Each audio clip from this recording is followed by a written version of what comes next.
안녕하세요. 돈과 정신건강의 완벽한 조화를 목표로 한 머니 앤 마이 마인드에 오신 것을 환영합니다. 만약 트럼프 당선인이 대통령 취임식 이후 중국에 대해 60%의 고율 관세와 10%의 보편적 관세를 부과한다면 중국 경제는 큰 타격을 받을 것입니다. 그러나 피해를 입는 것은 중국뿐만이 아닙니다. 한국은 더 심각한 영향을 받을 가능성이 큽니다. 그 이유는 중국은 보복 조치를 취하는 동시에 경제적 충격을 상쇄할 능력이 있는 반면 한국은 그러한 방어 조치가 부족하여 심각한 어려움에 직면할 수 있기 때문입니다. 이러한 상황이 왜 발생할 수 있는지, 그리고 정부가 적절한 대책을 마련하지 못할 경우 개인 투자자들이 할 수 있는 대처 방안에 대해 간단히 살펴보겠습니다. 트럼프 대통령이 글로벌 관세 정책을 시행할 경우 한국의 수출은 확실히 감소할 것입니다.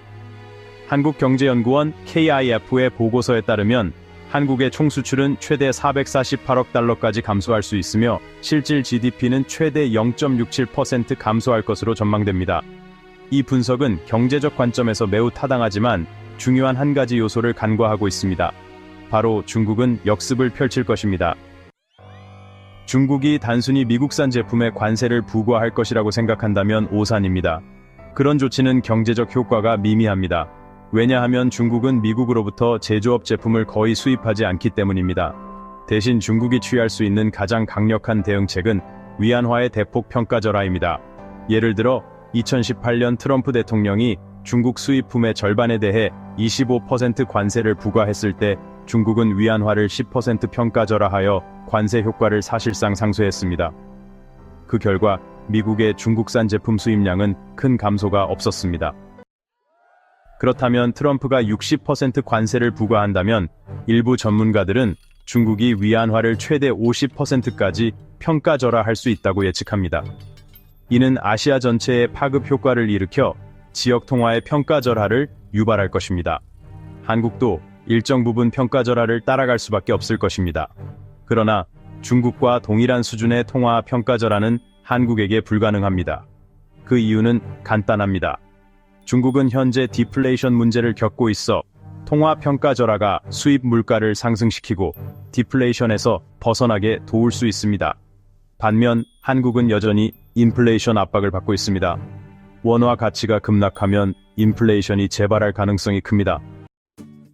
이러한 상황에서 개미 투자자들이 원화를 테더 USDT나 USDC 코인과 같은 스테이블 코인으로 전환하는 것은 원화 가치 하락에 대비하는 하나의 전략이 될 수 있습니다. 스테이블 코인은 미국 달러 USD와 같은 명목 화폐의 가치를 고정한 디지털 자산으로 원화가 약세를 보이더라도 가치를 유지하는 데 도움이 됩니다.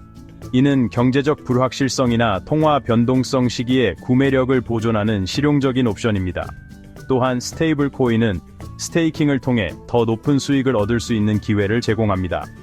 스테이킹은 네트워크 운영이나 유동성 풀을 지원하기 위해 스테이블 코인을 예치하고 이에 대한 보상으로 이자나 보상을 받는 것을 말합니다. 플랫폼과 시장 조건에 따라 수익률은 일반 은행보다 3에서 10% 정도 더 높습니다. 더불어 스테이블 코인은 유동성과 접근성을 제공하여 전통 금융 시스템의 제약 없이 글로벌 시장에서 자금을 쉽게 이동할 수 있게 합니다. 이는 통화 변동성과 관련된 위험을 완화하려는 사람들에게 추가적인 금융 회복력을 제공합니다. 결론적으로 가장 중요한 것은 우리 정부가 다양한 시나리오에 대비한 비상 계획을 철저히 마련하는 것입니다. 이러한 계획의 존재 여부가 국가 경제의 운명을 좌우할 수 있습니다. 갑작스러운 위안화 평가절하로 인해 우리 시장이 불안정해지고 외국 자본의 유출, 국내 금리 급등 또는 유동성 부족 현상이 발생할 가능성이 큽니다. 따라서 정부와 관련 기관은 선제적이고 체계적인 대응 전략을 수립하여 경제적 충격을 최소화하고 국민의 신뢰를 확보할 수 있는 기반을 마련해야 합니다. 오늘 영상이 도움이 되셨다면 좋아요와 구독 버튼을 꼭 눌러주세요. 앞으로도 유익한 콘텐츠로 찾아뵙겠습니다.